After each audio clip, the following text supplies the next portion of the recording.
এবার গরম গরম ভাতের সঙ্গে পরিবেশন করুন। এই রকম যদি একটা ভর্তা থাকে তাহলে গরম ভাতে আর কিছুই লাগবে না, এমনি এমনি এক থালা ভাত খাওয়া হয়ে যাবে।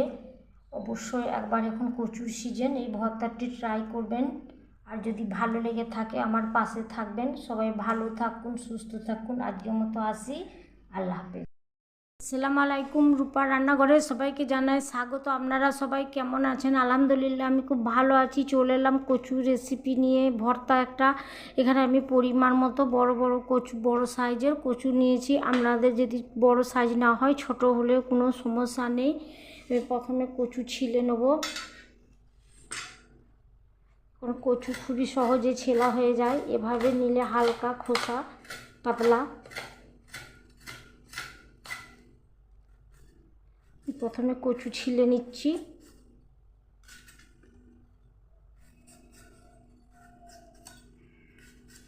আপনারা ভর্তা তো অনেক রকম করে খেয়েছেন, এবার আমি যেভাবে করছি এভাবে একবার খেয়ে দেখুন কেমন লাগে। এবার আমি এটাকে দুটো করে ভাগ করে নেব। বড় কচু, সেই জন্য দুটো ভাগ করে নিচ্ছি। ছোট হলে গোটাই রাখবেন। জলের মধ্যে দিয়ে দিচ্ছি, খুব সহজে তাড়াতাড়ি সেদ্ধ হয়ে যাবে। আমার সব কচুগুলোকে ছিলে নেওয়া হয়ে গেছে। আমি দুটো ভাগে ভাগ করলাম, তাড়াতাড়ি সেদ্ধ হয়ে যাবে বলে।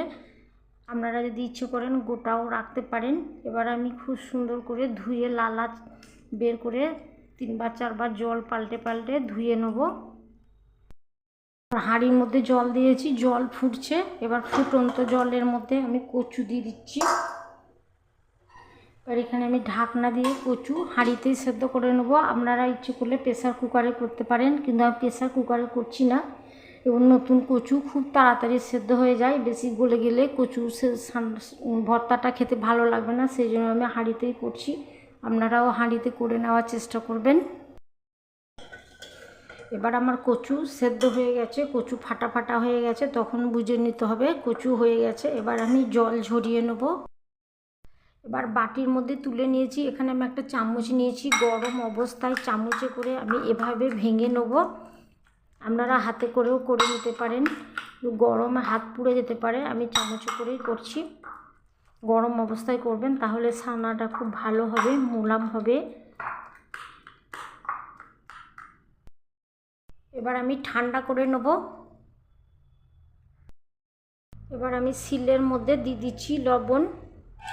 এখানে আমি দিয়ে দিচ্ছি একটা শুকনো লঙ্কা, আর দিয়ে দিচ্ছি দুটো কাঁচা লঙ্কা। আপনারা ঝালটা যেরকম খাবেন সেরকম বুঝিয়ে দিবেন।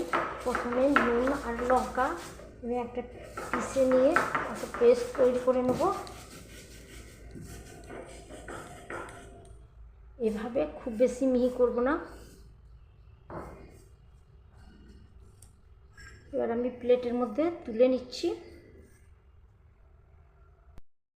এবার কচু আমার ঠান্ডা হয়ে গেছে। এবার এর মধ্যে আমি দিয়ে দিচ্ছি কয়েক ফোঁটা সরিষার তেল দিয়ে দিচ্ছি। এখানে আমি একটা ছোট পেঁয়াজকে কুচিয়ে নিয়েছি, পেঁয়াজ দিয়ে দিচ্ছি লেবুর রস। এখানে আমি লেবুর রস দিয়ে দিচ্ছি। গন্ধরাজ লেবু দিলে তো খুব ভালো হয়, আমি এখানে গন্ধরাজ লেবুটা দিচ্ছি। আপনাদের কাছে যদি গন্ধরাজ লেবু না থাকে আপনারা পাতিল লেবুর রস দিয়ে দিতে পারেন। এখানে আমি যে লঙ্কা লবণের যে পেস্ট করেছিলাম, এখানে আমি শুকনো লঙ্কাটা পুড়িয়ে নিয়েছিলাম। আপনারা অবশ্যই পুড়িয়েই নেবেন। শুকনো লঙ্কাটা পুড়িয়ে নিয়ে করলে টেস্টটা দ্বিগুণ হয়ে যাবে।